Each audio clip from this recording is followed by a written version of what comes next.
Look out for Mama, and you'll find new bonus content especially made for this re-upload. Dredd is an unapologetic science fiction film set in a dystopian post-apocalyptic future. In a concrete wasteland known as Mega City 1, law and order is dispensed by a few. Known as judges, they act as judge, jury, and executioners. Judge Dredd and his rookie sidekick Anderson investigate a triple homicide and end up in a war with the infamous crime boss Mama. It turns into a violent adventure as they ascend the monolithic tower to bring judgment. Released in 2012, it's not to be confused with the Stallone parody of 1995. Dredd is a film that wouldn't see the light today for a long list of reasons. Even in 2012, it was pulled from wide release after 2 weeks, since it's considered a cult classic. But could there be something more to Dredd? In this video, through the visuals, violence, and profanity, I'm going to hunt for a theme that proves Dredd deserves more credit as a well thought out film. As always, the alternative theories mentioned within may cause anxiety, rage, and disbelief, but that's why you're here, I hope. Kindly consider leaving a like, share, or subscribe if you enjoy this content. Now sit back. It's judgment time. What is a theme? The definition I use is a recurring presentation, a pattern of something brought to the audience's attention, may it be obvious or not.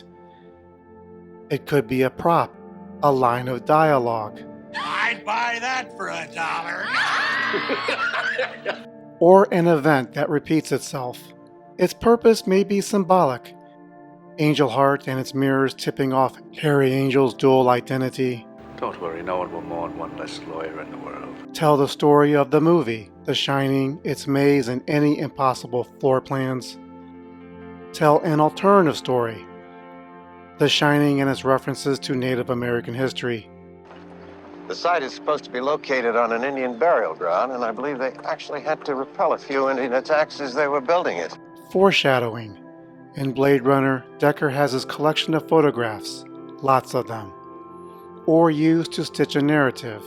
A very good example is True Grit from 2010. The plot of the movie is about a farm girl hiring a bounty hunter to find the man who murdered her father. But the theme of the film is bargaining. It's something that happens throughout from beginning to end. I would not pay $325 for Winged Pegasus. How did I go about finding a theme in Dredd? In film, most everything is deliberate. I'll look for something random, out of sync, or mistaken as unnecessary. If you watch Event Horizon, there is a scene where one of the crew is playing with a ball. He drops the ball. One of the crew, nicknamed Baby Bear, drops the ball, as in making a mistake, with the grav drive, also shaped like a ball. Earlier, we see a stuffed baby bear that drops. This is an example of a foreshadow in a theme of making mistakes, in front of a giant ball, and dropping. So in Dredd, I look for something out of place, then ask myself, what did I learn? When I come up with a theory, I see if it suspiciously plays out elsewhere. Is the theory foreshadowed earlier? And will it exit with an exclamation point in the end? This is what I found. Dredd and Anderson fight through a large group of henchmen. With the help of a flash grenade, they easily pacify one after the other. Just one lumpy lackey in a striped shirt survives bleeding out on the floor. Looking uncomfortable, Anderson goes through with her execution of the otherwise helpless man.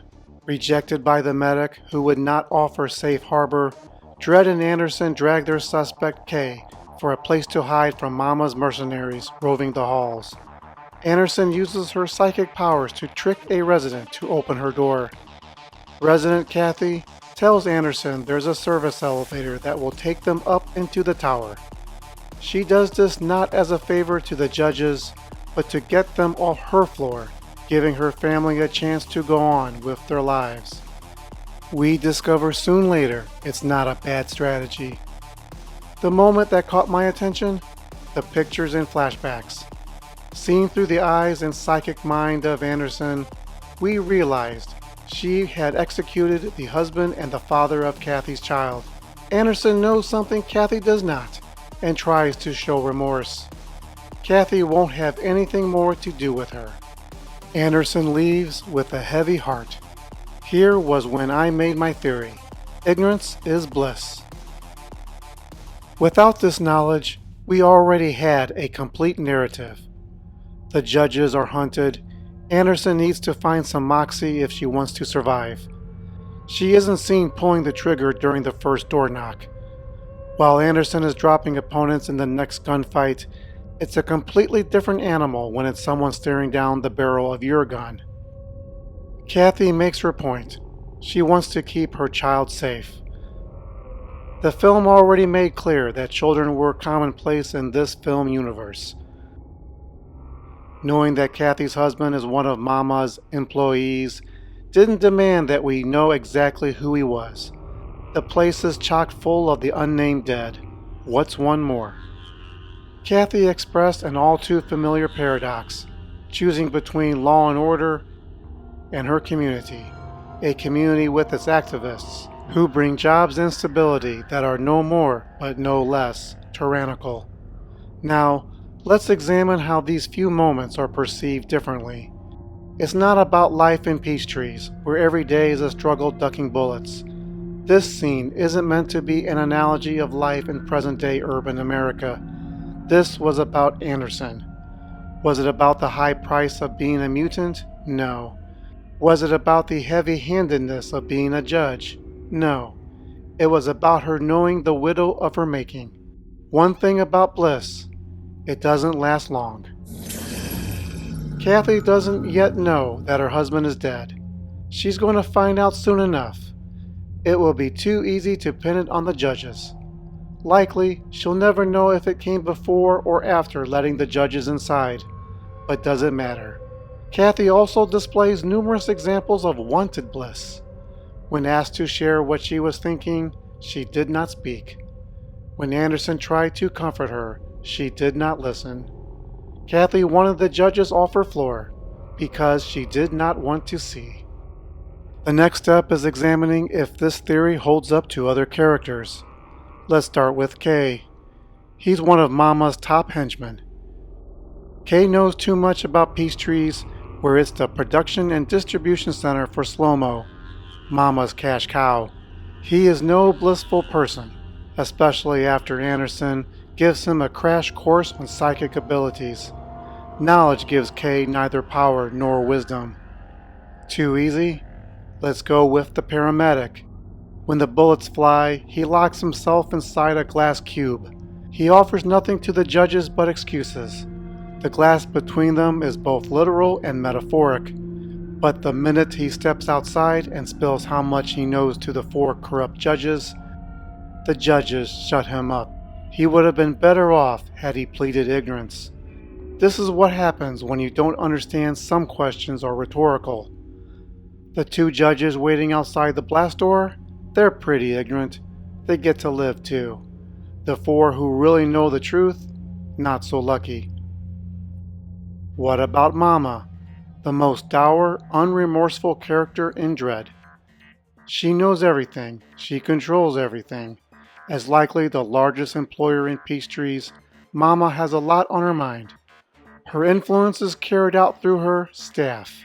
They are her eyes, ears, and hands. Bliss does not describe Mama. Or does it? Mama is introduced to the viewer without narration or exposition. How do we see her? In an euphoric state, dizzy on slow-mo. This is the only moment she is shown at peace, and is taken away when Caleb gives bad news, gives Mama information. Only after a verbal introduction does she begin to show us her unforgiving personality.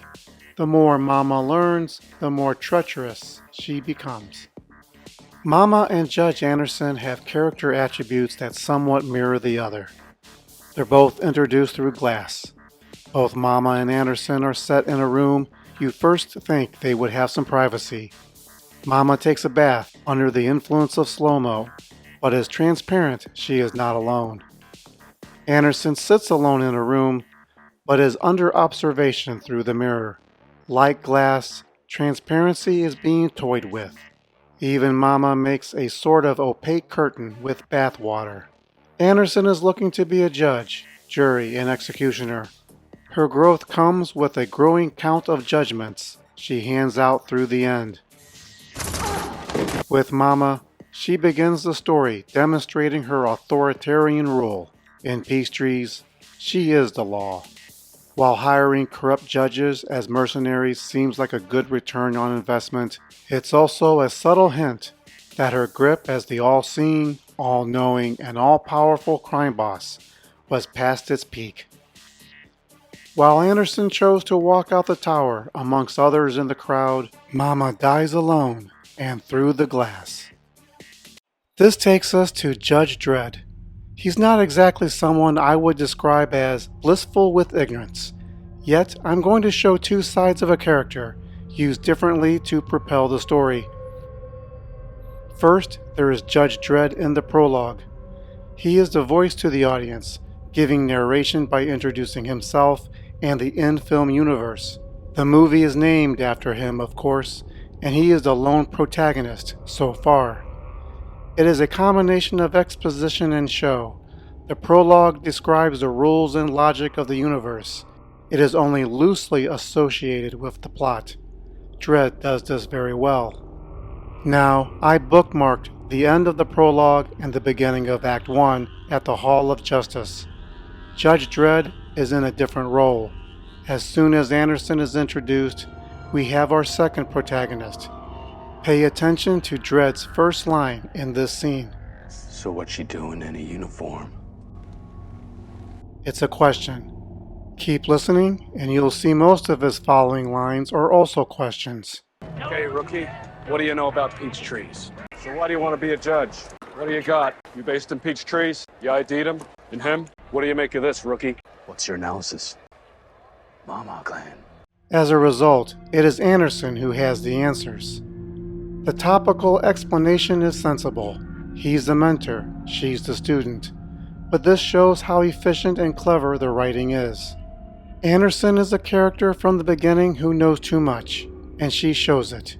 She is the one who picked the crime location. Your show, rookie. You tell me. Peach trees, multiple homicide. She is the one who described what happened at the scene.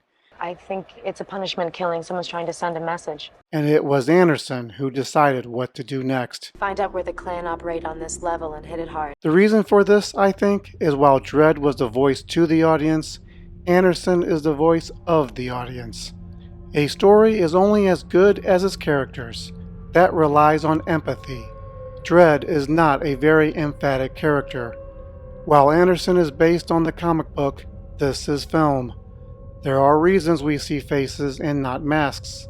She is able to connect with us. There are other sly ways we, the viewer, have in common with her. We both know things others don't in the film.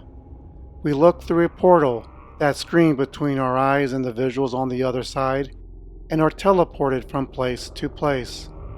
Anderson uses her clairvoyance to jump around and see things others cannot. Portals were used very selectively. A common example you'd expect to see were the CCTV security cameras. I've just mentioned the audience joins Anderson in seeing inside other people's heads. There were other clever uses of portals. And another word for portal you could use is gateway. As in a computer network gateway the techie uses to breach the tower's security room. The techie can virtually look or be anywhere within Peachtrees. We have physical portals as well, the walls and barriers that seal the tower from the world. It doesn't just keep the judges inside, it keeps the truth from going outside. Another way of keeping everyone outside the tower blissful. Nothing to see here. Just how the Peachtrees walls are deceiving, so do other portals.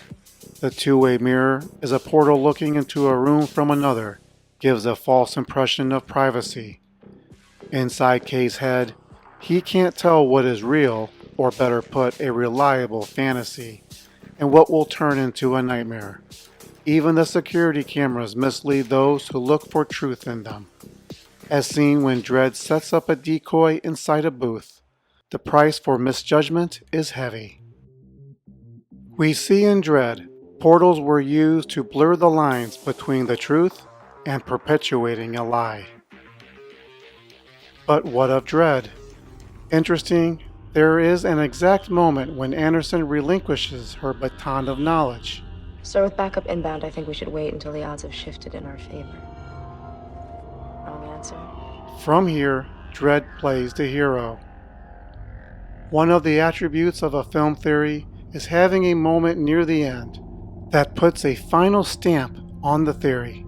Something worthy of a flat forehead on multiple viewings missed with the first. We've discussed earlier when Dredd has the questions, but Anderson has the answers. Do the tables ever turn? When do we see Anderson experience blissful ignorance of knowledge she does not have?